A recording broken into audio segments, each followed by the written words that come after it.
Энэ засгийн газрын бүтэц бүрэлдэхүүний ялангуяа энэ хэмнэлтийн горим таналт одоо хүний нөөцийн салбар бүхнээс нэг 20% орчим тэгээ давхарцсан чиг үүргийг арилгах энэ хэмнэлтийг бол бас тодорхой хэмжээгээр ойлгож дэмжиж болно.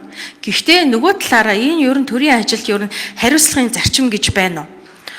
Одоо ингээд салбар яамдууд яам маань шин сайттай боллоо. За тэгээд өмнөх нөгөө бодлогын салбар яамны бодлого хэрэгжилт гүйцэтгэлийн одоо яаж үнэлж хүлээлцэж өгүүлцэж авалцаад байдаг вэ гэдэг энэ асуудал байж байна. Нөгөө талаар та энэ одоо 20 бүх салбараас 20% ингэж одоо хүний нөөцийг танна гэж байгаа нь төрийн албан хаагчдыг одоо танна гэж байгаа нь энэ ямар үндслээр ингэж тогтоож байгаа. Жишээлбэл гэр бүл хөдөлмөр нийгмийн хамгааллын яамд хүн хүч дутмагшилтай байдаг, хүүхэд хамгааллын салбар бүр хүн хүч хөрөлцдөггүй, нийгмийн ажилтан хөрөлцдөггүй гэдэг ингээд ам нэг болгондоо ийм юмыг ярьдаг байсан өмнөх сайд нь.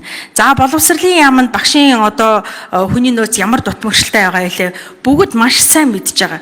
Тэгэхээр ийм зүйлүүдэд та яаж үнэлж дүгнээд бүх салбар бүрээс ингэж одоо танах ёстой гэж бодсон байгаа юм. Нөгөөтэйгөр энэ төрийн албан хаагчд гэдэг чинь нэг юм ёстой нөгөө хоёр хадны завсар авчуулагдсан халиуны зулцэг гэдэг шиг иргэд талаасаа нэг төрийн албаны хэдэн хулгайчууд гэж хэлэгдээд байдаг, хүн сурталтай их зантай гэдэг.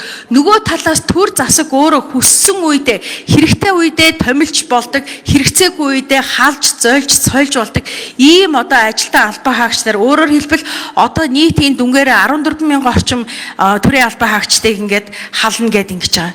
Гэтэл энэ хүмүүсийн арын амьдрал яах вэ? Цалингийн зээлтэй хүмүүс яах вэ? Яг үндэ энэ 14,000 төрийн албан хаагч бол хамгийн энэ төр засгаас татлаа түлхээсгүй яг л эгэлж ирийн ажил амьдралаа хийгээд явдаг байсан тэр хүмүүс л халагдана. Би тэрийг бүр маш сайн мэдэж байна.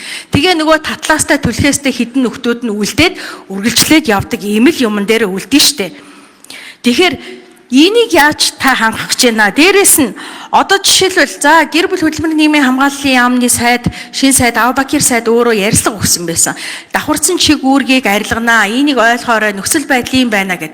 Тэгэхээр энэ давхарцсан чиг үүрэгт бүхий ажлын байрыг бий болгоод ажилуулад байсан өмнөх сайд нар хариуцлага хүлээх юм уу?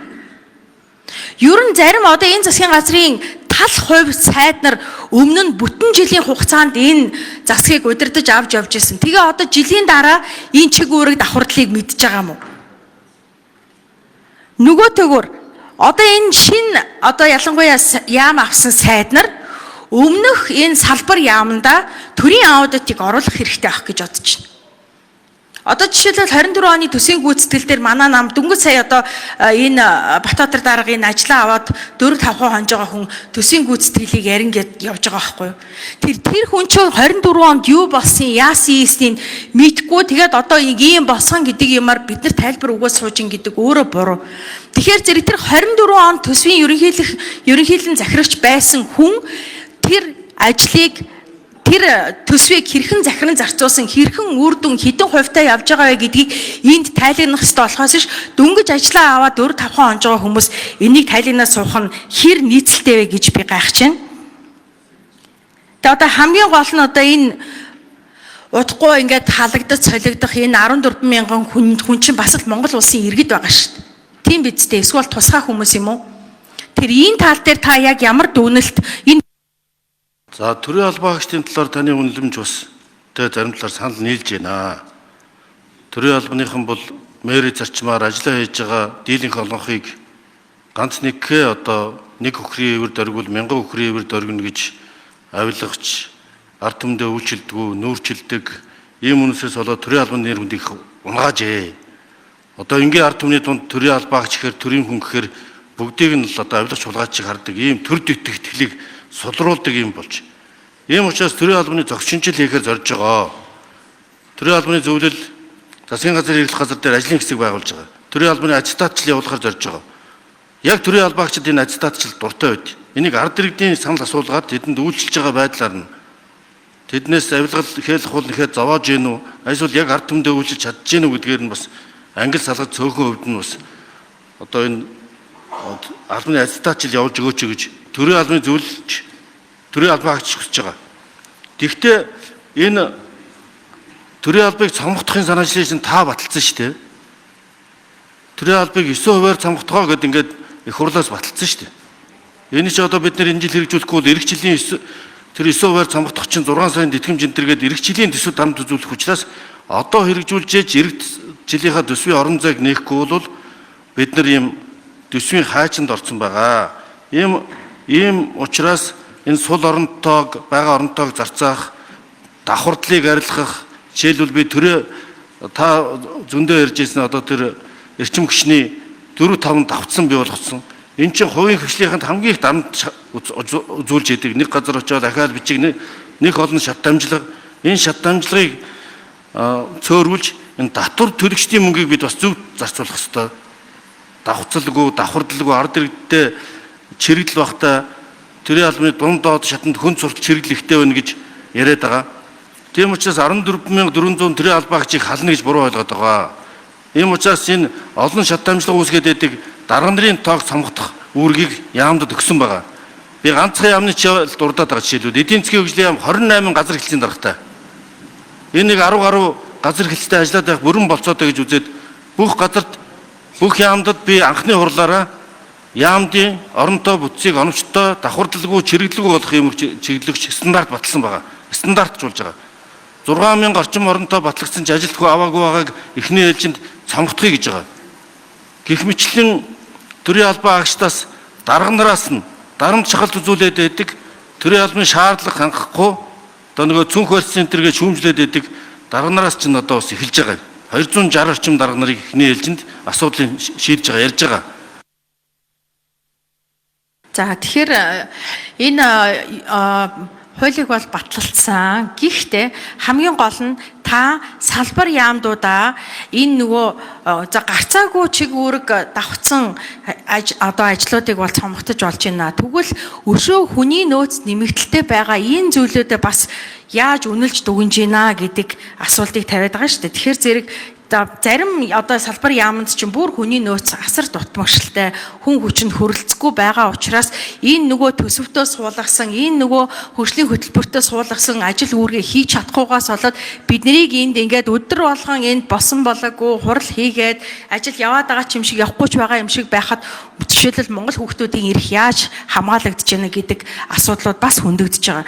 Тэгэхээр зэрэг миний гол хэлэх гээд байгаа санаа бол таныг энэ бусад энэ салбар мэргэжлийн яамдуудаа үнэхээр гарцаагүй байгаа хэрэгтэй шаардлагатай ажлыг. За тэгээд дээрэс нь та айдтаач л яаж чинь энэ нэг талаараа зөв. Гэхдээ нөгөө талаараа төрөөс ямар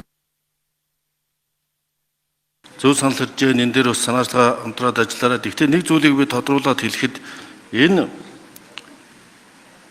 давхардал чирэгдэл чи өөрөө хүн суртал учруулж байгаа маа 36 сарын татгамжаа олох ёстой. Гэхдээ хувийн хвшилт одоо хүний нөөц жинхэнэ дутагдж байгаа газар хувийн хвшил байна.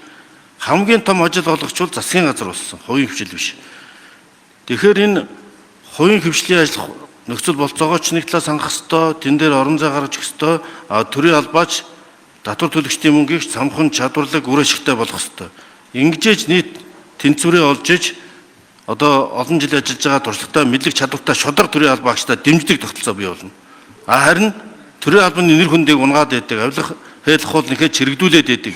Энэ төрийнхөө нэр хүндийг өсгөх хэрэгтэй байна гэдэг зорилгоор төрийн албаны аттестатчил болгох хэрэгжих юм аа гэдгийг онцолж байна. Бүх чиг үүргийг төрөөс их тохиромжгүй. Төрийн зарим чиг үүргийг хувийн хвшилж шилжүүлэх хуультай захимж. За гол нь ерөнхий сайдаа нэг энэ би түрүү хариуцлагын зарчим ярьсан дээрээ цаг амжсангүй.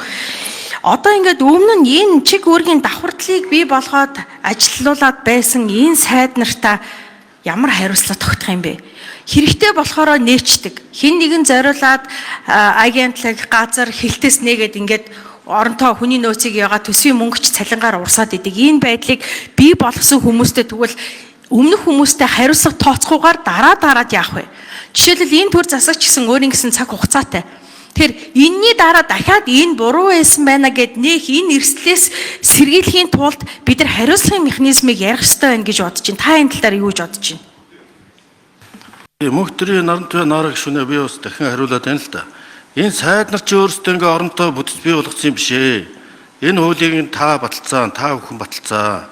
Тэгэхээр тэр бүхэнд хариуцлага тооцох чинь одоо энэ хуулиар л өөрчлөлт оруулж засж байгаа болохоос биш тэр үндэсний хороод одоо татан болгож байгаа 11 хороо 9 сангийн асуудал маань дандаа хуультай, тогтоомжтой зохион байгуулалтаа учраас өнөөдөр оруулж ирээд хуулийн өөрчлөлт оруулж байна.